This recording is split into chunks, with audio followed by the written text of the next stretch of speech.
بسم اللہ الرحمن الرحیم۔ خلیفہ ہارون رشید کے سامنے ایک باغی کو ہتھکڑیوں میں پیش کیا گیا۔ یہ ایک خطرناک شخص تھا۔ ہارون اس کے قتل کا فیصلہ کر چکا تھا۔ قتل کا حکم دینے سے پہلے ہارون رشید نے غضبناک آواز میں باغی سے پوچھا، اب تیرے ساتھ کیا سلوک کیا جائے؟ اس نے بے خوف ہو کر کہا، وہی سلوک کریں جو کل اللہ آپ کے ساتھ کرے گا۔ ہارون رشید کا غصہ فوراً دور ہو گیا۔ اس نے سر جھکا لیا۔ چند لمحوں تک وہ کچھ نہ کہہ سکا، پھر تھکی ہوئی آواز میں بولا، اسے آزاد کر دیا جائے۔ سپاہیوں نے اس کی ہتھکڑیاں کھول دیں۔ باغی دربار سے چلا گیا۔ درباریوں میں سے کسی نے ہارون رشید سے پوچھا، امیر المومنین، یہ آپ نے کیا کیا؟ باغی کا ایک جملہ سن کر اسے آزاد کر دیا۔ آپ نے یہ بھی نہ سوچا کہ اس کی گرفتاری کے سلسلے میں آپ کے سپاہیوں کو کتنی زحمت ہوئی تھی، پھر یہ کہ اس کی رہائی سے شر پسندوں کو اور شر مل سکتی ہے۔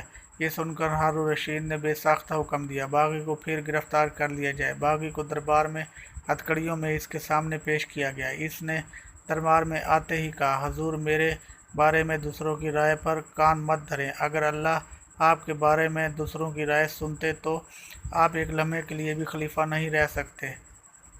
ہارون نے یہ سن کر پھر اسے آزاد کر دیا۔